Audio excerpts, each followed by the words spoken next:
जय हिंद एवरीवन। आप लोगों का श्री राम पब्लिक स्कूल के ऑनलाइन क्लास में स्वागत है। पिछले वीडियो में मैंने आप लोगों को पाठ 5 पढ़ाया था, जिसका शीर्षक था मिठाई वाला, जिसमें मैंने बताया था कि एक आदमी था जो कुछ दिन पहले खिलौने बेचा करता था और छोटे छोटे बच्चों को खिलौने दिया करता था। छोटे छोटे बच्चों को देखकर उसे बहुत ही खुशी होती थी। कुछ दिन बाद वो मुरली बेचने आता है और फिर सभी बच्चों को सस्ते में ही मुरली बेच देता है और देकर चला जाता है। अंततः वह मिठाई वाला बनकर आता है और सभी बच्चों को सस्ते दामों पर मिठाइयाँ दे करके और आनंद की प्राप्ति करके चला जाता है। आज मैं आप लोगों को पाठ 6 पढ़ाऊंगी, जिसका शीर्षक है रक्त और हमारा शरीर। इसके लेखक हैं डॉक्टर यतीश अग्रवाल। तो सबसे पहले हम यतीश अग्रवाल के बारे में जानते हैं, उसके बाद अपने पाठ की तरफ बढ़ेंगे। 20 जून 1959 को बरेली उत्तर प्रदेश में यतीश अग्रवाल जी का जन्म हुआ। इनकी आरंभिक शिक्षा दिल्ली एवं लखनऊ में, आयुर्विज्ञान की उच्चतर शिक्षा university college of medical sciences Delhi, Vallabh Bhai Patel chest institute Delhi, Kingsway camp TB अस्पताल दिल्ली और सफदरगंज अस्पताल से हुई। दिल्ली विश्वविद्यालय से डॉक्टर ऑफ मेडिसिन 1998 में foundation for detection of early gastric carcinoma, Japan के तत्वावधान में अंतर्राष्ट्रीय फेलोशिप और national cancer centre hospital Tokyo में उच्चतर प्रशिक्षण। विज्ञान परिषद इलाहाबाद से 1999 में विज्ञान वाचस्पति डॉक्टर ऑफ साइंस की उपाधि प्राप्त की। संप्रति दिल्ली के सफदरगंज अस्पताल में वरिष्ठ चिकित्सक रहे। डॉक्टर अग्रवाल देश में स्वास्थ्य और जनप्रिय आयुर्विज्ञान साहित्य के प्रमुख रचनाकारों में से हैं। सन 1980 से उनके स्तंभ और लेख चिंतन देश के प्रमुख राष्ट्रीय हिंदी, अंग्रेजी दैनिकों और पत्र पत्रिकाओं में नियमित रूप से प्रकाशित होते आ रहे हैं। उन्होंने बच्चों, किशोरों और नवसाक्षरों के लिए भी प्रचुर रूप से लिखा और रेडियो टेलीविज़न के लिए भी सीरियलों का अभिकल्पन और लेखन किया है। उनके कॉलम स्वास्थ्य सुलझन, गृहशोभा, ओपीडी हिंदुस्तान और सेकंड ओपिनियन हिंदुस्तान टाइम्स पाठकों के बीच अत्यंत लोकप्रिय हैं। उनके पूर्व प्रकाशित कॉलमों में परामर्श, 10 सवाल, स्वास्थ्य परिक्रमा, checkout, express, crusade for health विशेष रूप से उल्लेखनीय हैं। उनकी बहुत सी पुस्तकें बेस्ट सेलर साबित होने के बाद अब हिंदी और अंग्रेजी के साथ साथ देश की अन्य भाषाओं में भी उपलब्ध हैं। सामान्यतः अपने कृतित्व के लिए डॉक्टर अग्रवाल भारत सरकार के शिक्षा पुरस्कार 2003 में, साहित्यकार सम्मान हिंदी अकादमी 2003 में, आत्माराम सम्मान 1999 में, राष्ट्रीय विज्ञान पुरस्कार 1999 में, मेघनाथ साहा सम्मान 1991, 92, 93 में और स्वास्थ्य मंत्रालय के राष्ट्रीय पुरस्कार 1994, 95, 97 से अलंकृत किए जा चुके हैं। डॉक्टर अग्रवाल देश के उन चुनिंदा चिकित्सकों में हैं जो अस्पताल के बाहर भी देशवासियों के स्वास्थ्य के प्रति मन प्राण से समर्पित हैं। तो अब हम अपने पाठ की तरफ बढ़ते हैं, जिसका शीर्षक है रक्त और हमारा शरीर। दिव्या अनिल की छोटी बहन है। यूँ तो वह शुरू से ही कमज़ोर है, लेकिन इधर कुछ दिनों से उसे हर समय थकान महसूस होती रहती है। मन किसी काम में नहीं लगता। भूख भी पहले से कम हो गई है। अस्पताल में उसे डॉक्टर ने देखा तो कहा, लगता है दिव्या के शरीर में रक्त की कमी हो गई है, जांच कराकर देखते हैं। यह कहकर उन्होंने दिव्या को रक्त की जांच के लिए पास के एक कमरे में भेज दिया। वहाँ अनिल को अपनी ही जान पहचान की डॉक्टर दीदी दिखाई दी। इस पाठ में लेखक एक लड़की के बारे में बता रहा है जिसका नाम दिव्या है और उसके भाई का नाम अनिल है। अनिल की छोटी बहन का नाम दिव्या है। वो बचपन से ही कमज़ोर है, लेकिन कुछ दिन हुए उसे थकान महसूस होने लगती है। उसका मन किसी काम में नहीं लगता है, भूख भी नहीं लगती है। इस कारण अनिल उसे अस्पताल में ले जाकर डॉक्टर को दिखाता है। दिव्या को देखकर डॉक्टर कहता है कि इसके शरीर में खून की कमी है। रक्त यानी खून की कमी हो गई है। जांच कराकर देखते हैं। जांच यानी परीक्षण कराकर देखते हैं। यह कहकर उन्होंने दिव्या को रक्त की जांच के लिए पास के एक कमरे में भेज दिया। यह कहकर डॉक्टर ने जहां पर खून की जांच होती थी उस कमरे में दिव्या को भेज देता है। उस कमरे में जो डॉक्टर खून की जांच कर रही थी वो अनिल के परिचय की निकली, यानी वो अनिल की परिचय की थी। डॉक्टर दीदी ने कहा, कहो अनिल कैसे आना हुआ। वो डॉक्टर जो थी वो अनिल के परिचय की थी, इसलिए अनिल को देखते ही वह उससे पूछती है कि अनिल यहाँ पर कैसे आना हुआ।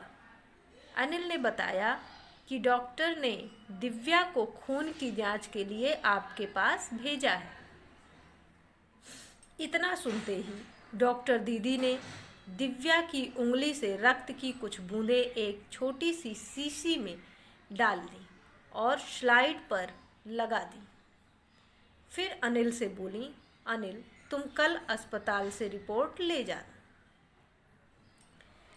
जब डॉक्टर दीदी ने सुना कि डॉक्टर साहब दिव्या को खून की जांच के लिए मेरे पास भेजे हैं, तो उस डॉक्टर ने दिव्या की उंगली से खून की कुछ बूंदें निकालकर एक छोटी सी शीशी में डाल देती है और स्लाइड पर लगा देती है।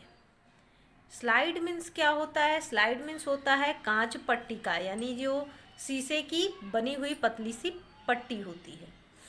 फिर अनिल से बोलती है कि अनिल अब तुम जाओ, कल आना और रिपोर्ट ले जाना। रिपोर्ट मीन्स होता है कार्य विवरण।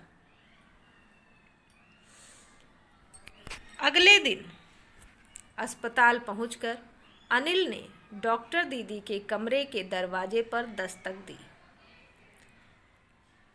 जैसा कि डॉक्टर दीदी ने कहा था कि कल आना और कल आके रिपोर्ट ले जाना, तो अनिल दूसरे दिन अस्पताल पहुंचता है और डॉक्टर दीदी के कमरे के दरवाजे पर दस्तक देता है। दस्तक देना यानी खटखटाता है। वो भीतर से आवाज़ आई, आ जाओ। भीतर से डॉक्टर दीदी बोलती हैं, आ जाओ। अनिल ने कमरे में प्रवेश किया। अनिल कमरे में प्रवेश करता है तो क्या देखता है, तो पाया डॉक्टर दीदी सूक्ष्मदर्शी द्वारा एक स्लाइड की जांच कर रही थी। दीदी के इशारे से वह पास रखी एक कुर्सी पर बैठ गया। अनिल जब डॉक्टर दीदी के कमरे में प्रवेश करता है तो वो देखता है कि जो डॉक्टर दीदी हैं वो सूक्ष्मदर्शी से एक स्लाइड की जांच कर रही हैं, परीक्षण कर रही हैं। डॉक्टर दीदी उसे संकेत से कहती हैं कि बैठ जाओ। पास रखी कुर्सी पर अनिल बैठ जाता है। स्लाइड की जांच पूरी होने पर डॉक्टर दीदी ने साबुन से हाथ धोए और तौलिए से पोंछती हुई बोली, अनिल, दिव्या को एनीमिया है। स्लाइड की जांच जब समाप्त हो गई तो डॉक्टर दीदी उठती हैं और फिर अपने हाथ को साबुन से धुलती हैं। तौलिए से पोंछते हुए अनिल से बताती हैं कि दिव्या को एनीमिया है। एनीमिया मीन्स क्या होता है? शरीर में खून की कमी है, जिसे हम लोग कहते हैं पीलिया हो गया है। तो चिंता की बात नहीं, कुछ दिन दवा लेगी तो ठीक हो जाएगी। फिर डॉक्टर दीदी बताती हैं कि कोई चिंता की बात नहीं है, कुछ दिन दवा खाएगी उसके बाद ठीक हो जाएगी। अनिल के मन में जिज्ञासा हुई। वह बोला, दीदी एक सवाल पूछूं? जिज्ञासा मीन्स होता है उत्सुकता, जानने की इच्छा। तो अनिल के मन में कुछ उत्सुकता हुई। वह बोला, दीदी एक सवाल पूछूं? फिर डॉक्टर दीदी कहती है, हाँ हाँ क्यों नहीं, पूछो। एनीमिया से आपका क्या मतलब है दीदी? उसने पूछा कि दीदी एनीमिया क्या होता है, एनीमिया से क्या मतलब है? यह जानने के लिए तुम्हें रक्त के बारे में जानना होगा। डॉक्टर दीदी कहती हैं, एनीमिया के बारे में जानने के लिए तुम्हें सबसे पहले रक्त के बारे में जानना होगा। रक्त यानी खून। डॉक्टर दीदी ने कहा। फिर बोली, अनिल, देखने में रक्त लाल द्रव के समान दिखता है।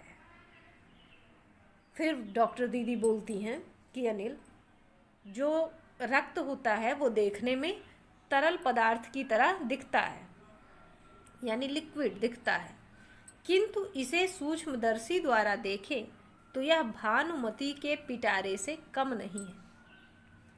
लेकिन अगर हम इसे सूक्ष्मदर्शी से देखते हैं तब हमें पता चलता है कि इसमें कितने ज़्यादा तत्व हैं, कितने ज़्यादा कण हैं। ठीक है, ये किसी भानुमति के पिटारे से कम नहीं। भानुमति का पिटारा यानी ऐसा पिटारा जिसमें कि कोई भी सामान ऐसा ना हो जो कि उस पिटारे में ना हो, उसी को बोलते हैं भानुमति का पिटारा। मोटे तौर पर इसके दो भाग होते हैं। डॉक्टर दीदी ने बताया कि आम तौर पर खून के दो भाग होते हैं।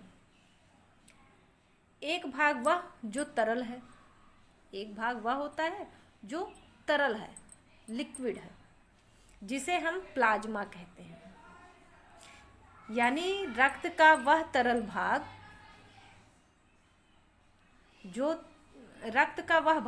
तरल है उसे हम प्लाज्मा कहते हैं। दूसरा वह जिसमें छोटे बड़े कई तरह के कण होते हैं। दूसरा रक्त वो होता है जिसमें कई तरह के छोटे बड़े कण होते हैं, कुछ लाल, कुछ सफ़ेद और कुछ ऐसे जिनका कोई रंग नहीं, जिन्हें बिंबाणु या प्लेटलेट कण कहते हैं। डॉक्टर दीदी बताती हैं कि जो दूसरा होता है, दूसरा रक्त वो ऐसा होता है जिसमें छोटे छोटे बड़े कई तरीके के कण होते हैं। कुछ लाल कण होते हैं, कुछ सफ़ेद कण होते हैं और कुछ कण ऐसे होते हैं जिनके रंग नहीं होते। तो ऐसे रक्त कण जिनके रंग नहीं होते उन्हें बिंबाणु कहते हैं। बिंबाणु यानी प्लेटलेट कण। ये कण प्लाज्मा में तैरते रहते हैं, यानी जो कण होते हैं वो तरल पदार्थ जो है, हमारा लिक्विड जो रक्त है उसी पर तैरते रहते हैं। इतना कहकर डॉक्टर दीदी ने सूक्ष्मदर्शी के नीचे एक स्लाइड लगाई। इतना कहकर डॉक्टर दीदी एक कांच की पट्टिका उठाती हैं और उस सूक्ष्मदर्शी के नीचे लगाती हैं। सूक्ष्मदर्शी मीन्स होता है कि सूक्ष्म यानी छोटी सी छोटी बातें समझने वाला, दिखाने वाला। तो उसके नीचे लगाती हैं और उसे फोकस करती हैं। उस पर फोकस किया यानी उसे केंद्रित किया, ध्यान दिया उस पर। और बोली, देखो अनिल, सूक्ष्मदर्शी द्वारा जो कण तुम्हें दिखाई दे रहे हैं ये हैं लाल रक्त कण। और अनिल को दिखाते हुए कहती हैं कि देखो अनिल, ये जो सूक्ष्मदर्शी द्वारा तुम्हें कण दिखाई पड़ रहे हैं ये लाल रक्त के कण हैं। तो ये कहानी का पहला भाग समाप्त होता है। अब इस कहानी से संबंधित कुछ प्रश्न पूछ रहे हैं जिन्हें आप अपनी उत्तर पुस्तिका में लिख लीजिएगा। पहला प्रश्न है, अनिल की छोटी बहन का क्या नाम था? दूसरा प्रश्न, अस्पताल में डॉक्टर ने देखा तो क्या कहा? तीसरा प्रश्न, खून की जांच करने के लिए डॉक्टर दीदी ने क्या किया? चौथा प्रश्न, अगले दिन जब अनिल डॉक्टर दीदी के पास पहुंचा तो क्या देखा? पांचवा प्रश्न, दिव्या को कौन सी बीमारी हुई थी? छठा प्रश्न, डॉक्टर दीदी ने रक्त के बारे में अनिल को क्या बताया? सातवां प्रश्न, प्लाज्मा किसे कहते हैं? आठवां प्रश्न, बिंबाणु किसे कहते हैं? नौवां प्रश्न, डॉक्टर दीदी ने सूक्ष्मदर्शी द्वारा अनिल को क्या दिखाया? तो आपके ये 9 प्रश्न हैं और जितने भी लाल रंग से रेखांकित शब्द हैं इनके अर्थ भी अपने उत्तर पुस्तिका में लिख लीजिएगा और याद कर लीजिएगा। धन्यवाद।